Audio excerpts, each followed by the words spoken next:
All right, hello everyone. Welcome to another episode. I have a very special guest with me today. A lot of people are going in the field of consulting. They're considering consulting as a career option.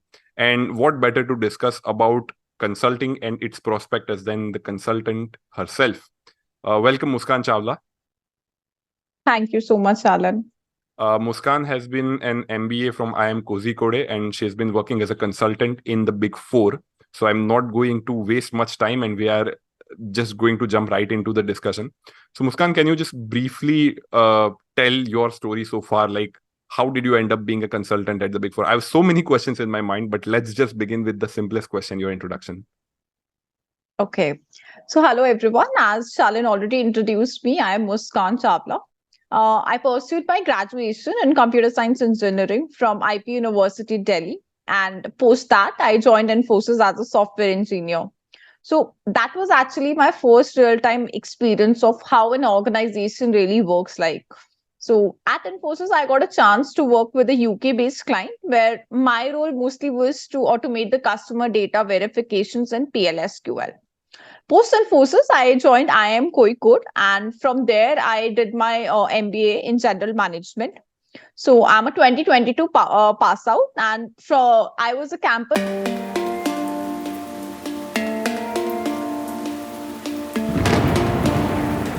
management consultant. That's all about my professional life.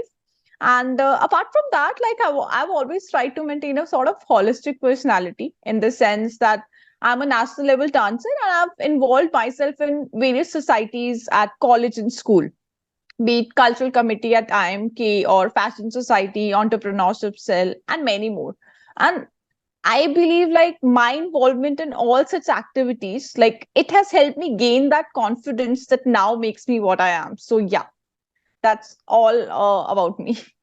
I think your journey at the IIM Kozhikode is, there are so many stories that we're missing out right now, but we'll discuss it some other day. But I just want to know about your journey, because you said that you have worked in Infosys for a while.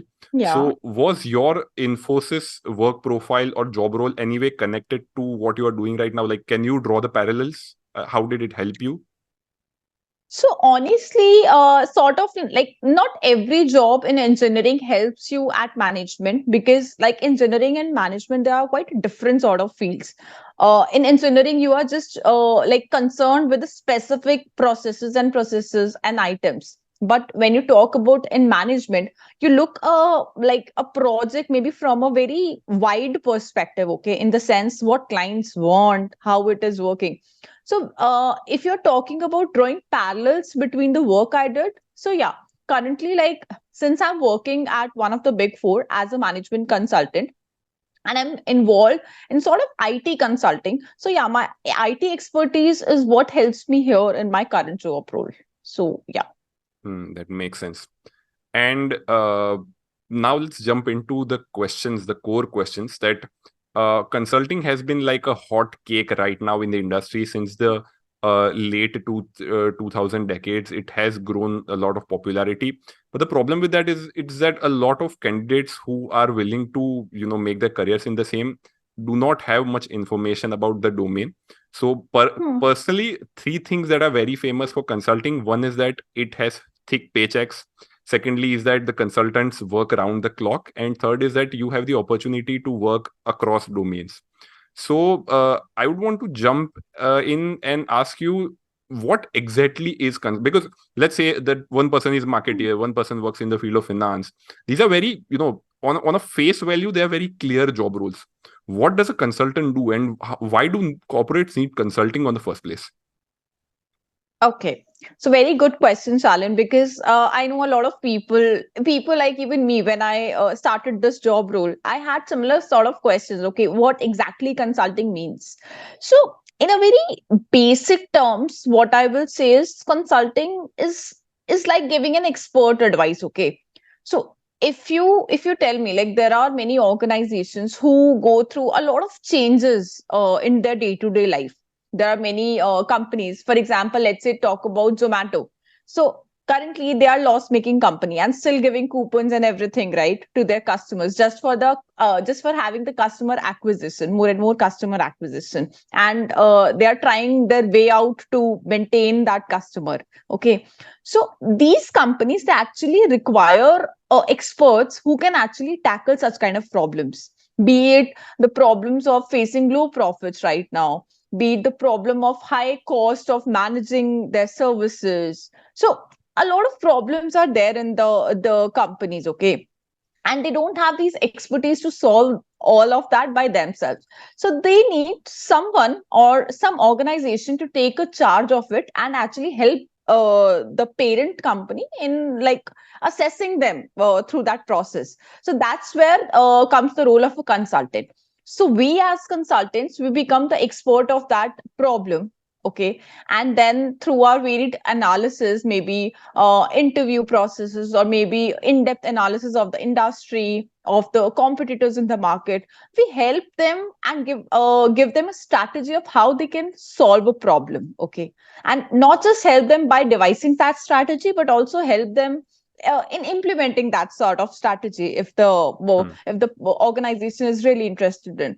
So I hope that gives you a high level Hmm. view of how consultants really Hmm. work, and like why do companies hire consultants for I their think a work. very basic level question that comes to my mind is that if you're talking about a company who is in the endeavor of the corporate, they are making huge decisions and they need problem solving on many Hmm. different steps.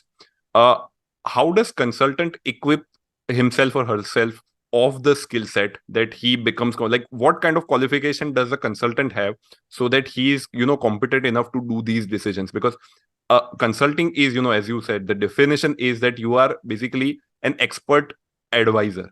So Hmm. how does it go about? Like, why don't the companies hire managers themselves in order to solve the problems? What is the need for a third party?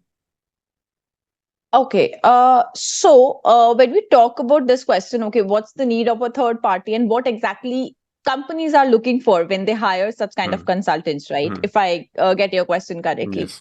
So, see, nobody has complete knowledge of everything. Neither you will have, nor I'll have, or no person on this planet will have everything on their plate, right? So it's that we develop that experience when people hire consultants. What they look for is maybe their involvement in various activities, maybe at school, maybe college, like how you are managing different sort of skills. Okay, Hmm. your maybe exposure to different industries is what Hmm. helps in consulting. And Hmm. not just this. So the very important thing in consulting is your communication skills. Okay, Hmm. because when I am going to represent my company or to the in front of a client, then I need to be very representable and very confident in what I Hmm. am saying. Okay, and Makes what I am sense. presenting. So communication is one thing that's like very essential when you go for consulting. And the next thing, if you want to build your skills, is try experiencing different things. Okay, not just in academics. I'm not just talking about like working in different industries, but if you're also talking about extracurricular activities, try having a kind of personality where you are able to fit in different sort of environment. Because Hmm. when we are working as a consultant, we need to actually talk to a lot of people. We Hmm. need to understand the dynamics of Hmm. different organizations. So you need to have that basically you need to gel up with the team in Hmm. such a way that you get to know the insights, and Hmm. you are able to understand Hmm. everything. Okay, so that's what HRs and these people look like. These people want in the consultants. A good fit for the organization is the one who has good communication skills, number one, and experience or maybe exposure to different sort of activities or different sort of industries. So yeah, these are some of the skills, like very Hmm. basic skills that helps. So I Apart think a from that, yeah. consultant being proactive in their field, their communication skills, as you said, and their plethora of reading and experience would make them have, better decisions at hand, have out of the box problem solving skills at hand. uh I don't think so, because Shalin, what happens is, it's not that like you need to have every knowledge of everything what you are giving, but whatever you are like presenting, you should Okay. be Yeah, you should be Makes sense. actually convincing enough Hmm. that okay, your client actually has Hmm. that faith in your ability. Okay, Yes. so every time you cannot be correct. Like Hmm. whenever we present solutions, we are not correct every time. We can be wrong, but we Hmm. have other people in our firm that are guiding us through the path. But that logical sort of approach in how we are approaching the questions, or Yes. how we are presenting it to the clients is what helps. So I will say at this point, it is the communication skills and the exposure to different experience, different activities and industries is what will really help.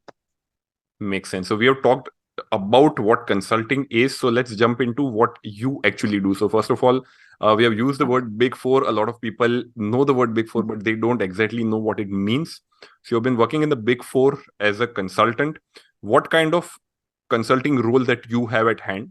And if I can just get to know a ballpark of what kind of work you do at hand, like what does your average 9 to 5 day goes? I am sure it's not a 9 to 5 day, because as it goes for consulting, it's not like average work hours. But how do you pass your average day at your office or at your workplace, whatever? Okay. So when I talk about my day, it really depends. Like there are days that I've worked for 12 to 13 hours also. And there are days when I've really worked for like 3, 4 hours maybe, or maybe sometimes even less than that, maybe 2, 3 hours. Yeah.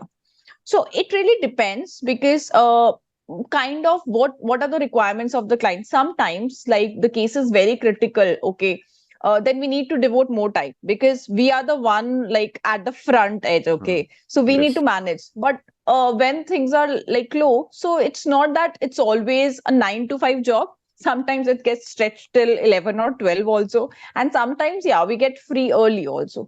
So just depend on the kind of culture. But yeah, if you are working with a good set of people, you will enjoy working there. And plus, if you are interested in such kind of domain. Hmm. And what And job coming, role are you currently working at? yeah, and coming to what my job role is. So, many of us must be aware of what M&A is. Okay, so I'll just give a brief description. It is mergers and acquisitions. Okay, it's like whenever two companies basically merge or combines into one entity, that's called a merger. Or maybe one company taking a hold of another company, that is acquisition. Okay, so in such mergers and acquisitions, we have a lot of things, lot of costs involved. But in such kind of M&As, around 60 to 70% cost is of IT. So these big four companies have a special team, okay, that helps in helping these M&A go through. And here I'm working in a specialized team called IT, DDB IT, where I just work specially for IT consulting in M&A. So that's what my job role is. And if we take example, for example, recently like Tata's have acquired Air India. So that's a kind of acquisition of a company. Okay. So our team basically helps in just IT acquisition. Okay. Where we will help them how to align their applications, their infrastructure, all the IT point of views, how to align the two policies together. So that's what my team focuses on. If we just quickly go through what Big Four is, because Big Four, Big Three are also the terms that a lot of people discuss about. So what exactly constitutes a Big Four or a Big Three? Okay, big four, the four main organizations that work here is Deloitte, PwC, KPMG, and then EY. So these are the big four companies. And then big three, when we talk about, these are basically McKinsey, BCG, and Bain. Okay, so these are the main top consulting firms that are there, and that's why they have a big name called Big Three and Big Four. So yeah. Okay, and now as you discussed about how we took the example of Tata's merger with Air India's merger with Tata. So if I just take out like an example project of how does a company approach to a consultant for whatever problem solving, and how do the entire process goes about? Hmm. And first of all, before that, Okay. we just discuss what an IT consultant is, because this is also one term which is very, very popular. Management consultant, IT consultant. So what's the difference? Like, what is IT consulting? Okay. So when you talk about a tech consultant, it's very like as I said, it's very specific. Okay. For example, let's say if there is one tech consultant, and there is a process going on. So he might give a better way, okay, in the sense that, okay, this approach can be optimized, we can save more time and go through maybe this process instead of this. So that's what a tech consultant will work, okay. Whereas if you talk about a management consultant, he will actually look at that problem from a holistic perspective, in the sense that, do we really need this process? Okay. And sometimes that happens, we really don't need it and we just end up eliminating all of it. So that's what the difference is. Tech consultant helps in achieving that optimization, whereas management consultant, they devise whether what is needed, what is not needed. Okay. So they go for a more kind basic of questions. Yeah, more basic questions that helps in like sometimes even the basic part of it's missing because of the Yes. large things, right? So that's what a very small thin line different, but that's how the difference comes in between a tech consultant and a management consultant. And as we talked about, like if we just take out an example of a company who wants a consultant for a specific problem, how does the company go about and what happens? Of course, like there's a disclaimer that every consulting firm and every company would have a different way of how they conduct things, how they take them to different consultants and how things go about. But on a very generic example, like if we just want to know that a problem has arisen, how do companies approach them and how do consultants grab that problem and then solve it and then deliver it to the client? Okay. So as we took the example of Tata's, like recently they acquired Air India. Okay. When Air in India was like out in the market for sale, there were so many companies that were actually evaluating the deal. Okay, is it profitable? Should we actually buy Air India or not? And then Tata took the decision of finally buying it. We know that Tata has presence in various fields, maybe Tata Consulting Services, or maybe Tata Steel, Tata Chemicals, and so on. Okay. Now, when any company decides to, let's say, acquire, they cannot just acquire it. Okay. They need to actually perform a big analysis, because currently Air India is loss making. What's the point of acquiring such company? If there's only a point when that company, Tata, see, okay, in long run, it will make profits and it will help Tata in their growth. Okay. So that's where consultants come into picture. Here Tata must have actually consulted one of the firm in which they would have actually evaluated the deal. Okay, is it profitable? How is it? So kind of analysis of deal, and then after that analysis, they must have presented their solution. Okay, what they think, like, is it a good deal to be taken forward to? That's one part of it. Okay, deal evaluation when we talk about M&A. Okay. Then coming, let's say Tata's, okay, they finalize, okay, it's a good deal, we want to acquire it. Now, when this is during deal, okay, when they are thinking, okay, they want to acquire this company, so it's not easy to acquire one company. Tata has all sort of different things, okay, different HR policies, different, basically their office centers, everything is different. Air India has it all different, okay.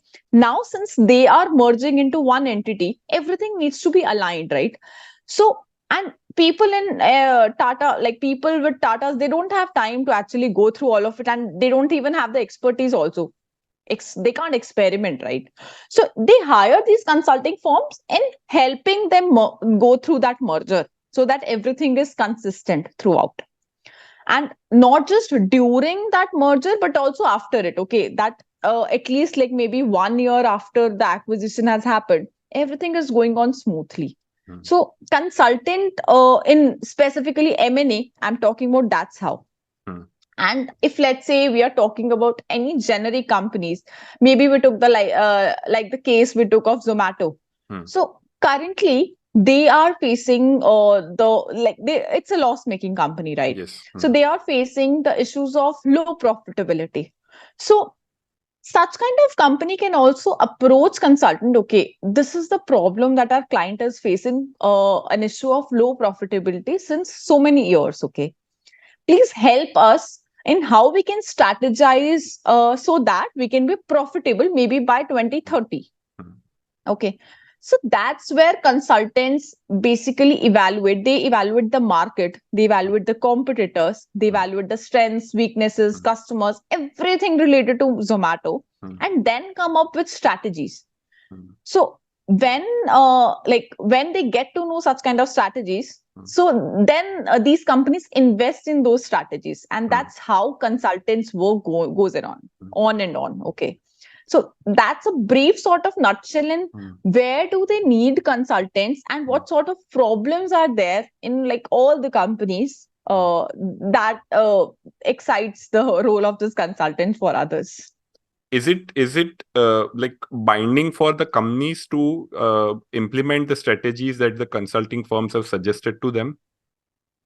No, actually, it's not. So it's just okay. These companies, when they hire consultants, these consulting firm present their solution. Okay, it's the decide of it's the final say of the company whether they want to implement it or not. Anyway, we are just like they have paid us and we have just provided the solution. It's their decision whether they want to go with it or not.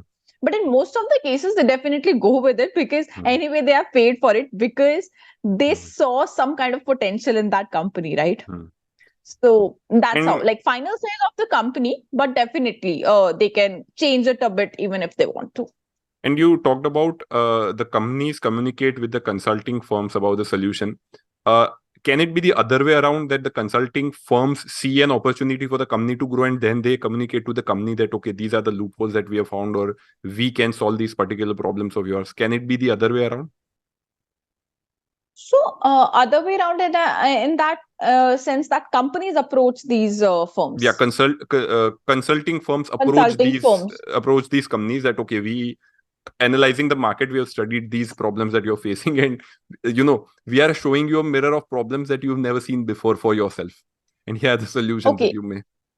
I think Okay. that's So kind of what? like a sales deal. Got it. So yeah, there's a field called pre-sales consulting, okay, in which what consulting firm does, for example, when COVID came, okay, many consulting firms saw what kind of problems, new problems are emerging, and what solutions they can build to Yes. avoid that solution, okay. So pre-sales is consulting is one of the field in which before selling a deal, you are actually evaluating, okay, what can be the problem, and of this problem, what can be the solution. So that is one of the thing. Yes, companies do have that analysis, but they don't approach. Definitely, we don't know whether that company is facing problem or not. But when you are saying these consulting firm, they actually perform a research of the industries. Okay, complete. Let's say IT industry. Okay, and then in IT industry, you have so many companies. If they are facing problem, definitely some or the other will come, and you will have a solution. At least a gist of it ready to serve to the companies. Yeah. So yeah, It's kind of like the pizza that they keep ready before they order, because they know that they'll come after some point of time. So I think I have one more not exactly the pizza also, but the recipe of how the they will recipe. prepare Yes, the pizza. yes, that Yeah. is a better nomenclature. And one more question afterwards, we would jump right into, if you want to become, because a lot of viewers that are basically watching a video right now, they are in their MBA journey and they would want to become a consultant. A very quick question, and I think it's a spicy one. Why do people have this hypothesis that consulting is a overly high paying job? Is it the case, first? And secondly, why? Okay. So I will just talk about what my experience is and what I have basically understood from my experience so far. Okay. Definitely, it's a high paying job. It's not just a stereotype, I will say. It's the truth. It is. But if you actually progress in your career in a very good sense, okay, money will just run after you. But definitely, like, it all depends on what job level you are, plus how dedicated you are. Okay, as I said, like, we people, we work with different sort of clients. Some clients are in IT industry, some are in aviation industry, some are in telecom industry, some are in maybe cement industry also. So if you are working with different sort of clients, you need to have that different sort of industry knowledge, right? So your dedication and how much devoted you are make you a good resource. Next time your director will know, okay, this is the person who knows everything, like a lot of things about this industry. So definitely your career path will grow. And yeah, money is like a lot more than other domains, is what I have understood from my experience. So yeah. All right. So now let's assume that an ex person who's an MBA aspirant, he has already started his B school, or he's planning for his CAT, or he's not from the MBA background. He's just a commerce student or any other student, and he wants to, begin his journey in the field of consulting. He's still a college kid or maybe even a school kid. How does he approach? Like, I think the first step is that you make a profile of yourself, that so much so that you end up in a consulting interview on the first place. Then another journey begins, but at least building a profile is the first place. So how do you think one should go about the same? Okay, as you rightly mentioned, if you want to get into consulting, the first step is building your CV, because that is your first selling point, right? Any HR or any person who will first scan your CV, and if they will like, then you will get a call for the interview or other process. Okay, so when I'm talking about building CV, definitely consulting firms know that like a lot of people, at least in my batch, a lot of people didn't have any sort of consulting experience. But what makes a candidate stand apart from the rest of the crowd is, as I mentioned, your personality. In the sense, like for example, if I take my case, I was always involved in various sort of activities when I was working even at IIM in cultural committee. Okay, so I used to go out for sponsorship drives, in which I used to talk with a lot of people and get the sponsorship for the fairs. And not only this, just organizing various sort of events round the calendar year in the college. So this sort of thing gives a person confidence. Okay, she is that much representable that she can talk to different people, right? She can organize a wide fest, she can manage a lot of people. Okay, so it's not just an extracurricular activity that's there on the CV. It highlights what are your skill sets. Okay, and these skills are required in consulting. It's not the exact consulting role that should be mentioned in your Of CV. course.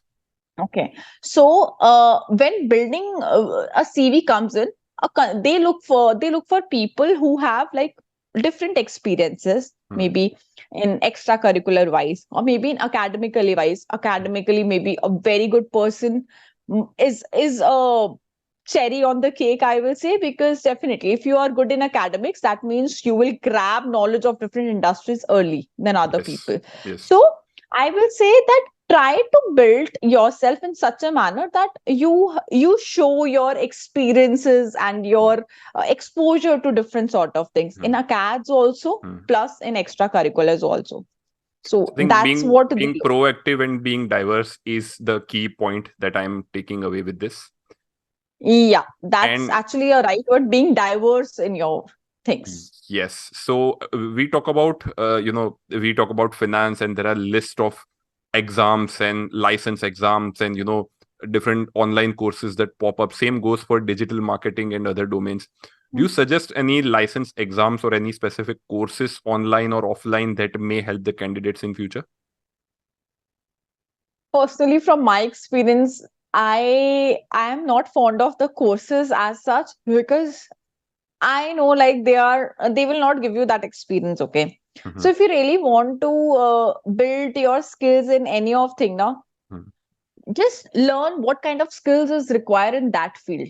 For Okay. example, if you are telling about marketing, okay, in marketing you need to talk to people, you need to have that convincing skills, right? So if you're talking just about a cultural being a member of cultural committee, when you talk to people about getting sponsorships, when you bargain even with the vendors to get the things done at a low cost, that shows that you are convincing enough, right? Mhm. So try to build that skills instead of having these courses in your CV. These courses really doesn't help in building your skills. Rather, your experience will really help you.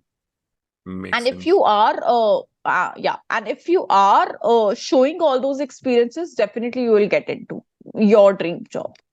Makes sense. So now that candidate comes in, he has a diverse experience. He have had a proactive life all along, good decades, and he participated, as you rightly said, in different clubs and committees in order to have different exposure of different things. He's decent at reading. Now he's gotten himself shortlisted for a consulting role in his B school or in his graduation school. Then comes the elephant in the room: case studies. It's Okay. something that have become largely popular in today's era, because a lot of internet case studies have floated around, and a lot of misconceptions are also there in the market. So first of all, on a very basic note, what is a case study, case problem, and how do interviewers of different organizations, or even currently even some B schools, also look for case studies and the solutions? How do you approach them? Okay. So just one thing before that, Charlotte. When we were talking about the CV, when I said, okay, academically good, extracurricular wise good, it's not that a complete person is they want. You can be academically maybe not like 100% best, but maybe 80 to 90%. And then in the extracurricular wise, you can have that edge over the other. So it really depends. They see a overall picture. They don't Yeah. want a perfect person, right? Yes. And now coming to this question where we are talking about the case competitions. So yeah, basically what happens is, when as a consultant we approach a case, so we need to have that sort of structured thinking. Okay, like let's say if I get A to case know, is a no matter problem statement, right? yeah, so a case is, for example, like we discussed, a company XYZ, it's facing the issue of low profits for the past, let's say, 3 quarters. Help us devise a strategy in how we can solve, and what steps we can take. This is a case in itself. So now when we have got that case, now we need to think, okay, we need to have that logical approach. Okay, what the company is all about. First, like understanding the company as a whole, how it operates, what are the customers, ye wo. And since it has changed from past 3 quarters, we will actually see, okay, what was there before that, what is there after, like in these 3 quarters, what has changed. So you need to have this logical approach. Okay, you can't just jump to the solution. Okay, if it's facing if it's facing losses from 3 quarters, it can do this. They actually see for a logical sort of approach. Case competitions, and rather, sorry, case studies, how they helps us, they it's basically a kind of mini case that is given to a person. Okay, and how the person approaches that case, that gives idea to the interviewer whether his thinking is in that manner or not. So that's how case studies come into picture. Because anyway, end of the day, no matter how much good you are in your communication or anything, you need to have that logical approach. That's like the foremost thing that comes. Okay, इसलिए I will say ki like this sort of logical thinking is what is needed in the case studies. Right. So now we talked about what case studies are and their importance. So we can talk about, if a candidate wants to prepare himself well for the case studies, there are many resources on the internet. How do you approach the preparation? Because they are going to be helpful for you in interviews or different case study competitions that are in different B schools. So how do you approach the preparation for the same? Okay, so as we discussed, like case studies are important. How do we approach them is, in the start, like what I did, I'll share what approach I followed and what worked for me really. So initially, I like, since I'm an engineer, I had no idea what case study is really. Okay, these commerce people still they have idea. Okay, because in placements, like they prepare for these cases and all. But being an engineer, I didn't have an idea. So initially, I like went through a few case books from one like the MBA colleges. These MBA colleges, they have different group called consult group. Okay, and every consult group they release their own book which has a lot of cases.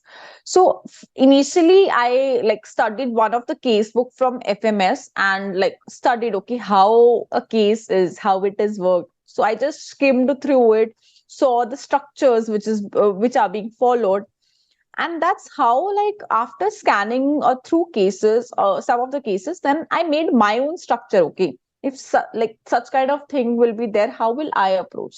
Okay, so initially the process was just getting to know how to solve it, how to do. And then what really helps is when you when you practice cases with different people.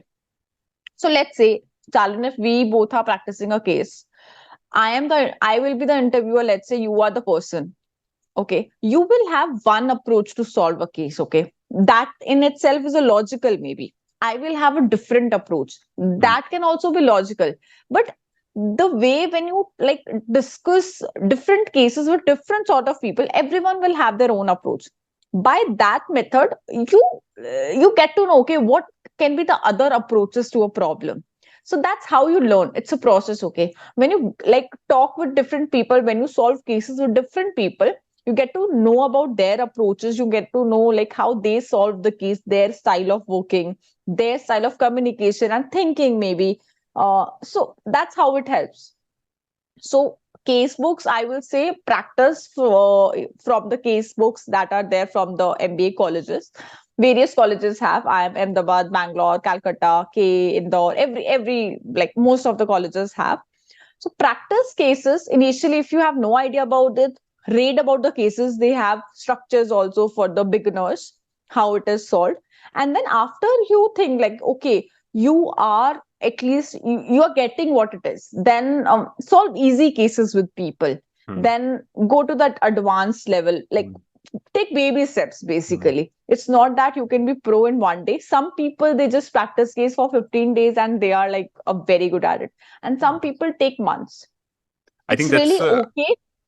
Yeah, it's that's a really okay because it really depends from the person to person. And like whatever your thing is, just take your own time but start accordingly. I think that's a Okay. very Yeah. important key takeaway. I talked to one of the other alumni of a prominent B school. He said that everyone knows and accepts the importance of these case competitions that are running on these application Dare to Compete and Stops and other applications. And the biggest obstacle that the students have is that you just have to begin. Like there is not going to be any punishment if you lose on the first round. You are not nominated for the second round, for the presentation round. Just beginning on the first hand, Mhm. no matter how stupid you think your presentation look like, but making your first presentation is something which is very important. But if I am an MBA aspirant and I have gotten into my B school, and if I'm planning to full-fledged make a team and go bam on the upcoming B school case competitions, and other company case competitions are also being released on these portals, how do I approach them? Like what would be the baby steps for me? Okay. So honestly speaking, I was at the same place maybe 3 years down the line. I didn't know how to do make PPT at all. And case competitions, I will say, were the means which really helped me in building the slides, the beautiful slides that now I make at my firm. So you see how case competitions, first of all, how it really helps is, as we discussed, it builds that logical thinking. Okay, how to solve a case. Initially, see, we might be very bad at, but it's okay. There is no punishment, there is nothing. And once we start doing it, okay, and once we start doing with different people, we will get to learn. Everyone is not good at everything. Okay, some people will be amazing at finance, some CA people. You might be good at like taking having primary and secondary research and getting insights from it. So when you work with different people now, you get to actually know different sort of teams. And finally, you build that one team in which every person has different sort of ability, Hmm. and the combo is what helps a team, right? Hmm. So taking if you want to take that baby steps in excelling the case competition, I'll say first start doing it. Hmm. Start checking, okay, if the like the previous case competition, the decks that they that won, that were basically the winning decks, maybe see what kind of approaches they used, the strategies they use, Hmm. how they picturize them, how they approach the case. That way you will learn. Plus, working with different people, you will learn.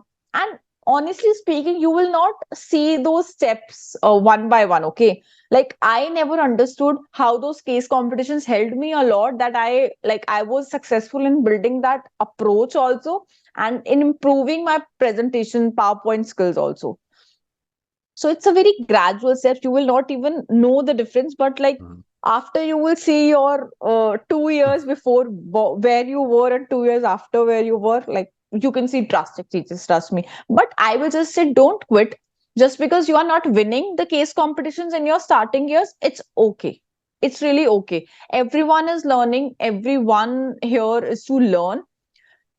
Work with different people, just get to know how they are working, how people who won, like what was different in their approach, or what was different in their presentation. Hmm. So that's how you will learn, and automatically that thing will come in you. I think the key takeaway here is that you make teams with members who have complementary skills, so much so Yeah. that, and you need to experiment which person has which skill, including yourself.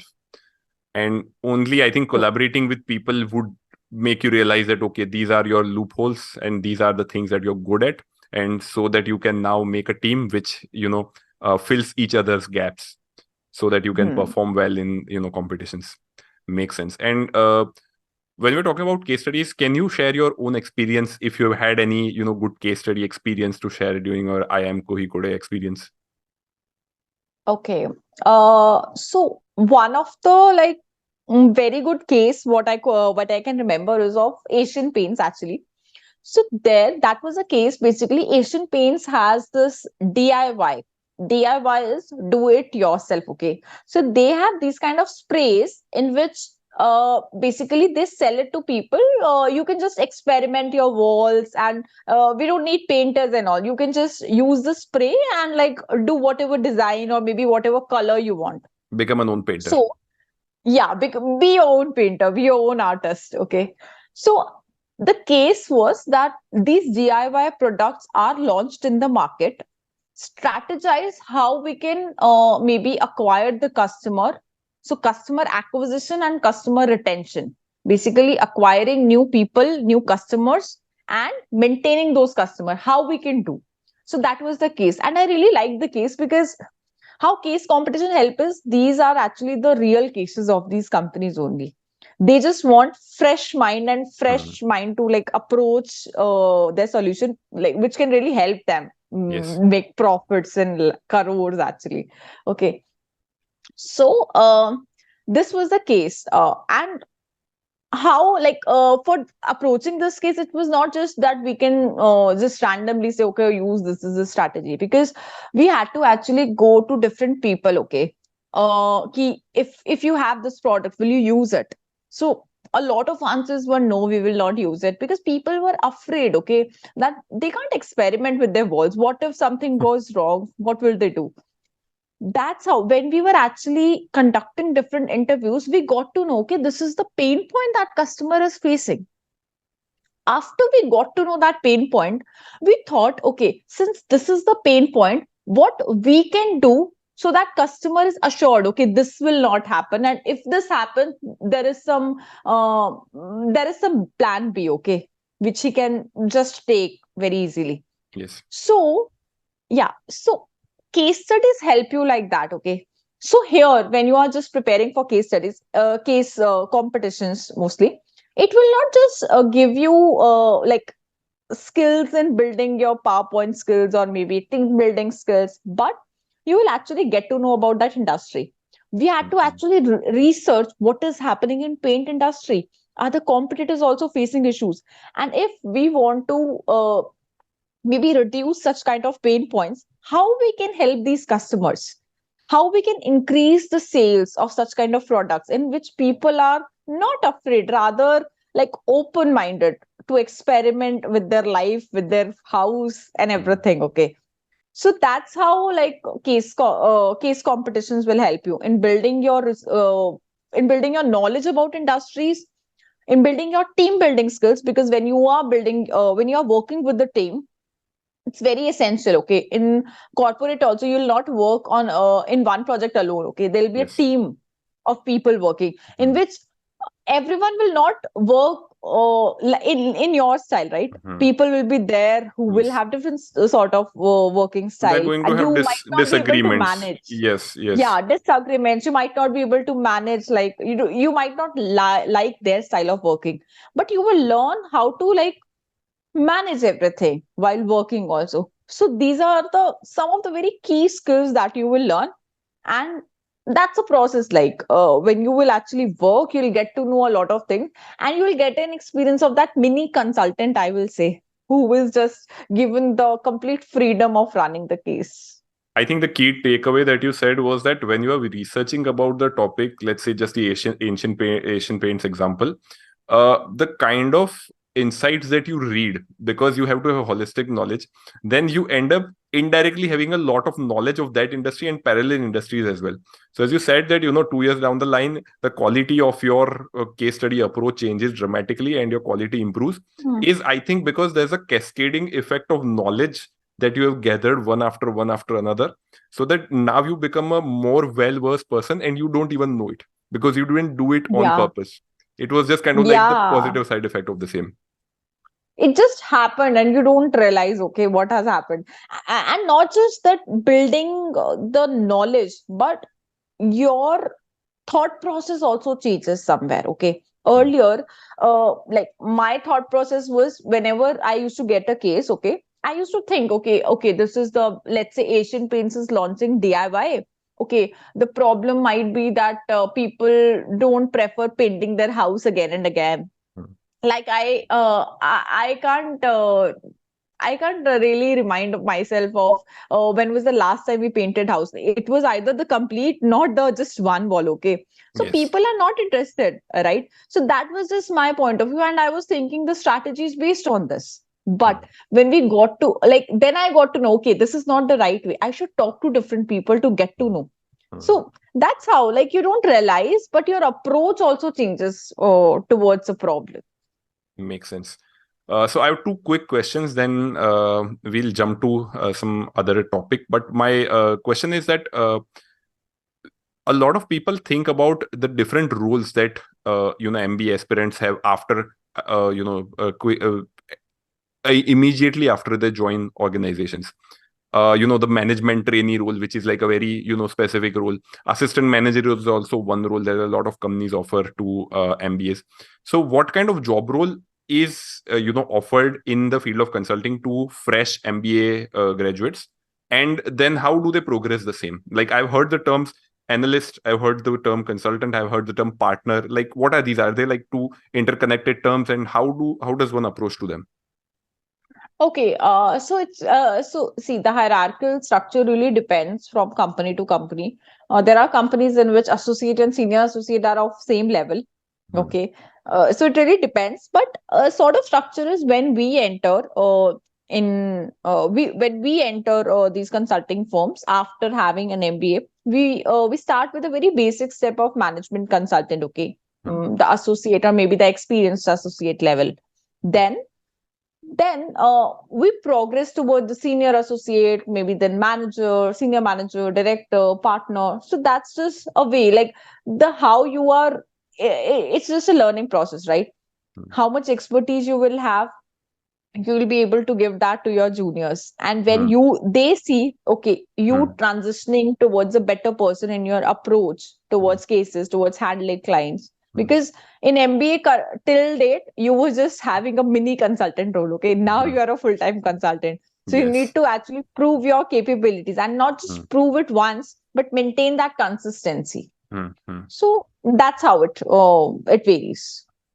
So I just wanted to discuss one question, and then we proceed to the outro of the podcast. My question is that if we take one, capstone case study of how, I just want to know how a consultant approaches a problem. If a problem Hmm. comes in front of you, how do you see, the 360 of the same, and how do you proceed for the solutions? So if you can Okay. just give me a quick example of a case and you just share me the insights of how you see it as a problem. Okay. Um, to take an example, maybe let's say the case is that the client is a FMCG company, and they are facing issues of low profitability. This is a help them devise the strategy to basically reduce this problem. That's the case. Okay. Now, working as a consultant, my first question will be, okay, since this is a FMCG company, what exactly are the products that this company sells?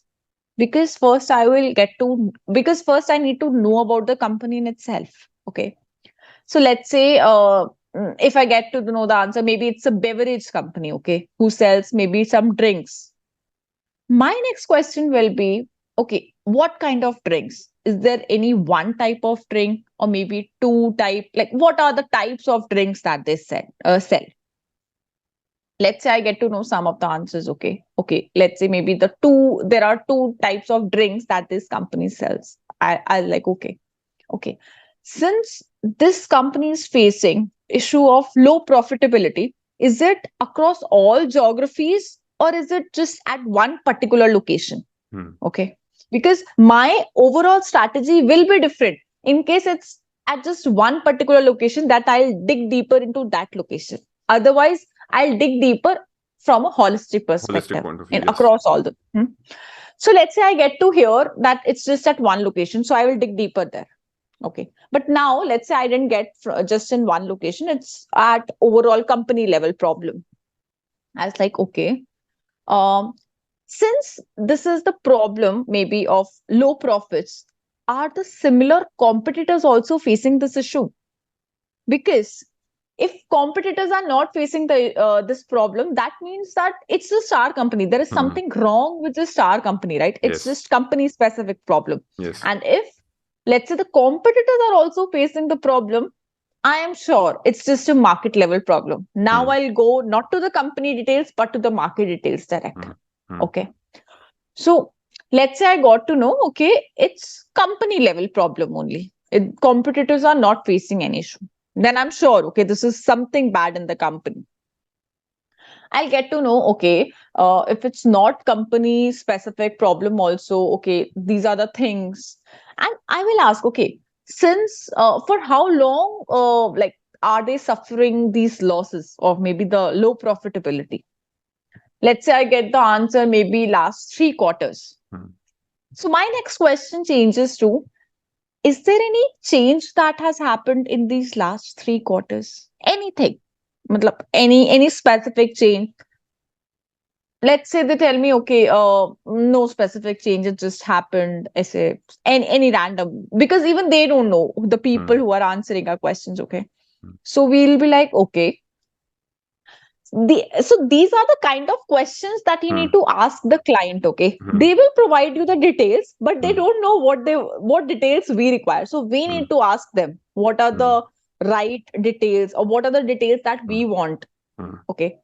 Let's say I got to know a gist of the company, the main details what I want, that will help me solve the case. So the questions which I mentioned, these were very important ones.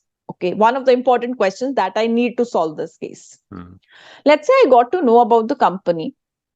My next thing will come, okay, since it's the case of maybe low profitability, and profitability, it's a function of profits, right? Profit upon revenue. That's how profitability is.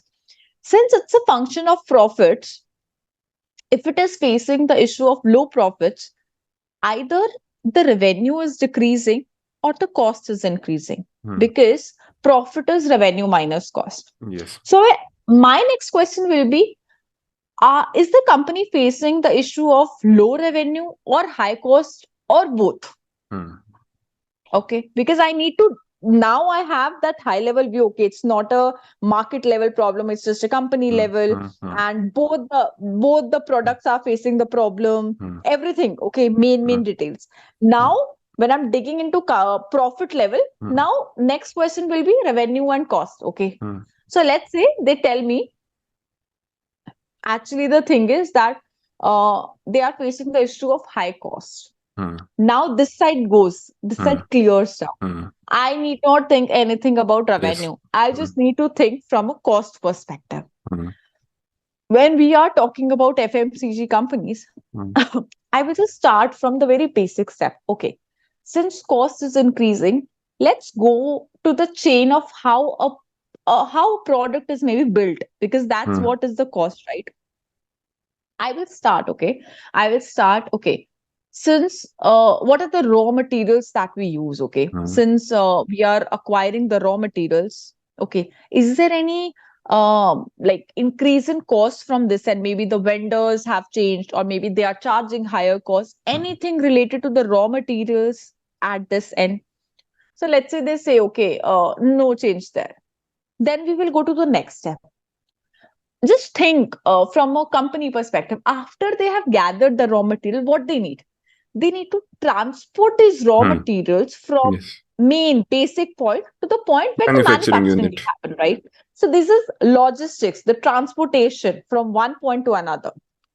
So my next question will be, okay, since raw materials are at the same cost, now talking about the transportation here from point A to point B, are there any increase in cost of transportation? Maybe because the trucks are charging us higher, or maybe we are taking longer routes for going from one place to another, or maybe for any reason, rise in petrol prices or anything, just high cost of transportation.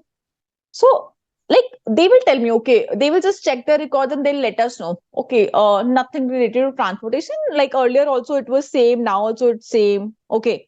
So we get to know, okay, this is not a problem. Coming to the next point, transportation is not a problem. Then we come, then next point will be manufacturing, right? In which they are actually making those drinks. So I will talk about, okay, now since we are manufacturing, what are the changes that are happening here? Like are the machines, like are they not efficient enough? Because, and that's why we have high electricity costs, maybe, or maybe there are some other problems related to manufacturing uh, in which basically it's not making the product as desired, or maybe it's Hmm. taking basically the labor is taking high charges in manufacturing. Oh, huh. So that's how step by step you go into each process. Maybe you ask overall level, and Hmm. once you get a like head up from them, okay, this, like, we have been facing some issue from the past. Basically, they will tell you, okay, in the past 3 quarters, you analyze from the data itself. This was the cost, and now this is the cost. You can parallelly draw the difference. Okay, okay, Hmm. here it's the issue, and Hmm. then you dig deeper into the details. Hmm. That's what a logical approach looks like, and that's what we really want in a case.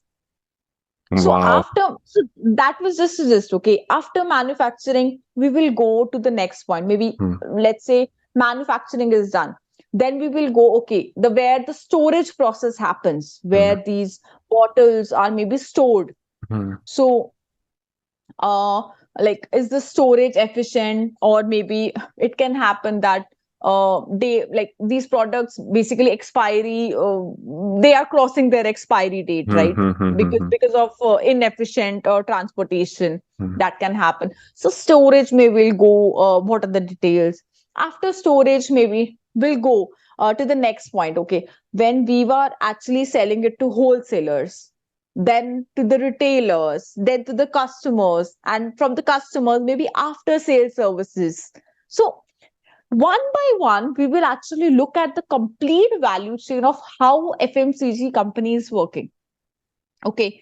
And like, I'm just talking in a very high level sort of view. Okay. We Hmm. actually dig deeper into details.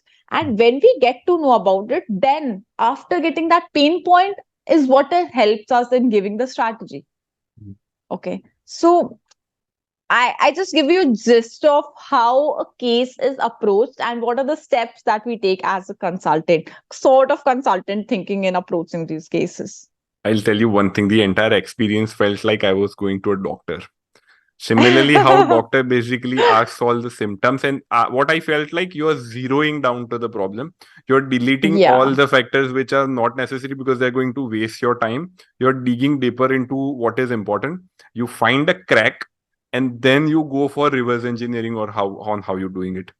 So That's exactly. Consultant is a doctor for an organization only. wow, that's such a good way of putting things up, and what a high note we are ending this podcast on. It was actually a fantastic experience hearing it firsthand from the horse's mouth, and I've had a great time having the conversation with you. I hope the feelings are mutual. Yeah, Salin, it was a great experience talking to you and like getting in touch with the audience who really wants to know about what consulting is, what the things are they require. Yeah. So it was a great experience. Thank you.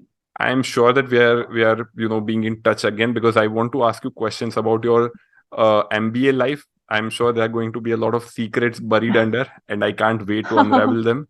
But we come to the end of the discussion. Thank you so much, everyone who have viewed this. I hope you have enjoyed it thoroughly. And please like, share, and subscribe with your loved ones, all those who you think will be important to this. And we'll see you next time. Thank you so much, Muskan. Thank you.